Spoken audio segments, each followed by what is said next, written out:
Good, you? Good. The challenges of a short week presents on just getting your guys ready and healthy. Getting your mind right first. Getting your mind right for the task at hand on all levels. Coaches, players, everybody involved in the organization. Because there's a contest at the end of the week, and whoever does a better job doing that and being diligent with the time and the efficiency is obviously going to do a better job.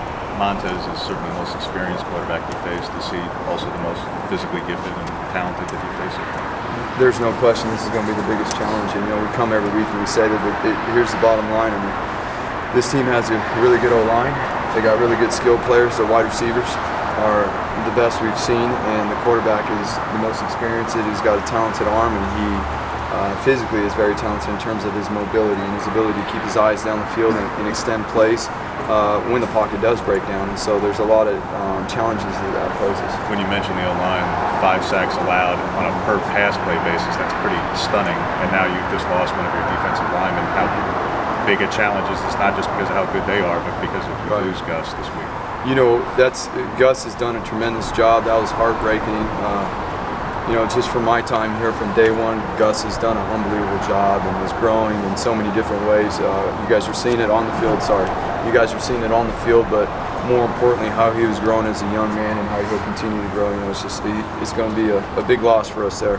But guys got to step up, and we've got some edge guys that will be able to fill in and step in his place, and then we've got to work really, really hard to fill his shoes. How much do you have to take into account the aggression of play calling that we've seen from Colorado over the course of the year? They had that end around with Nixon. That was a touchdown last week against Nebraska. They had a flea flicker from their own 4-yard line. I mean, how much do you have to take that into account, knowing that at any point, at any spot on the field, that they could try something? Right. There's no question. I mean, you've got to, number one, you got to play with great communication and eye control to be able to handle those certain situations. Ultimately, it comes down to winning one-on-one battles and playing with leverage. And so we've got to do a great job with the edges and playing with leverage, and obviously in the secondary playing with great eye control. Even though it was a couple of coordinators ago, do you pop that 2016 film in of what Montez did here, kind of motivate the defense a little bit? They've showed clips of games from that year, but myself, I'm focused on what he's doing right now and how productive and how he's done it this year. Obviously with the new coaching staff, and there's plenty of things to watch and make sure that we've got to work on. You're about halfway through your first regular season as defensive coordinator here at Oregon. I'm sure you don't have a ton of time to reflect, but has there been a moment that stood out to you as most memorable so far? You know what? It all kind of runs together. Every day, as they always say, the days are long, and the weeks get that way too, but the months fly by, and you turn back and you look and you're like, well, here we are in the middle of it already, but it's for me the biggest thing that I think stands out and I think about is how we're learning to stay in the fight as a team, as a defense, in terms of over the course of a game, no matter the situations that pop up, how things go, how we're learning to fight together, how we're working together as a coaching staff, and I think really too how that pays off, and the players are doing so. And we were in a tight game this past week, and the whole team stayed together and we fought all the way through the end to get that done. And I think right now, just seeing the growth, that's kind of the thing that sticks out to me the most. Troy was a little bit quiet in.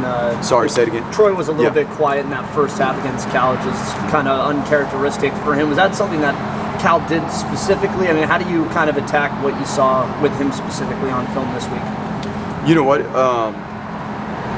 I don't know that specifically they did anything to make him quiet, or the course of which that happened. But they tried to run the ball, and he did a good job with his run fits and things like that, and obviously helping handle the fronts and all the things in the operation he has to do there. So sometimes in the game it's going to go that way. You're really productive, but the stat sheet doesn't show up that way.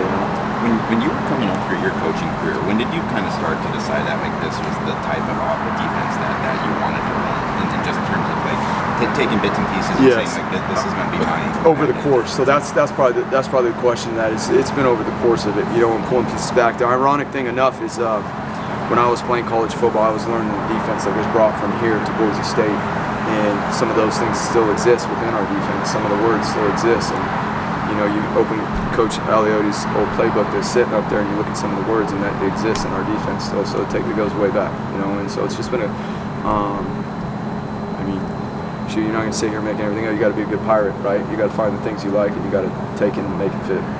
You have some really bizarre splits on third down, where most all of your statistics are pretty incredible. Like you lead the country on 3rd and 7 and 9, but on 3rd and 10 plus, you work that hard to get there. I'm sure you're thrilled that opponents have had 18 opportunities, but 12 completions and like 7 for first downs. That's not stellar. So what explains what's happened? Obviously, this past week they capitalized, but you just mentioned they have Montez coming up, and he's the best passer. So how do you try to correct that particular issue? Yeah, there's no question. Number one, it comes down to situational defense and knowing where we're at in those windows, and we've got to do a good job. Number one, knowing what the down and distance is, right, and how those down and distances, especially on third down, pertain to the techniques and how we play those techniques. And that's one area of emphasis that we've got to continue to work on really, really hard to improve in those areas. Coach, Isaac Slade went to the T. had a incredible game last week. What's really bring your defense mentality. He's a mentally, he's a tough player. He's a tough player. He brings athleticism. He runs really well. He's got a great change of direction. He understands his run fits really, really well. So his growth over the course of this year has been impressive. And obviously there's things that we got to continue to grow on. But he does a nice job allowing us to be multiple, play off the edge. He can play in the box. He's a good inside blitzer as well. With his just size and athleticism, do you see any similarities between Montez and Herbert, and has been able to kind of practice against Herbert throughout the course of the year, being able to help him? Right. So both extremely big, athletic guys that have great arm strength, right? And so there are some similarities there. We do face one of the best quarterbacks in the nation every day. Just had to face him here at the end of practice, and it didn't go very well for us. But it's every week there's challenges. Every week there's challenges. Every week there's certain personnel challenges, there's scheme challenges, and that's where we've really got to work to be diligent to get ourselves ready for those things. You talk a little bit about Lamar Winston and what kind of job he's done for you so far this year. Yeah, so he allows us to be multiple as well. I mean, Lamar plays a couple different positions and is able to handle that load in terms of the techniques and the alignments depending on where he's at and his effectiveness and how he's doing that. And so the more he's able to grow in this defense, the more we'll continue to be able to do with him as well.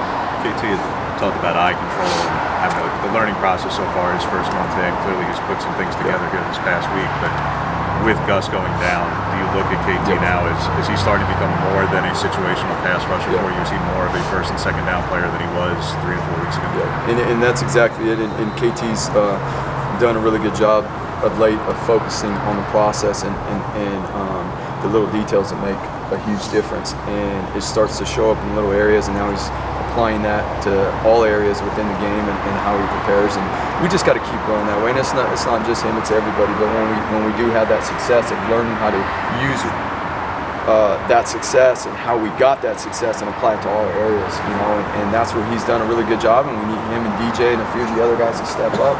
And Gus's, in Gus's absence. Thank you. Thank you, Gus.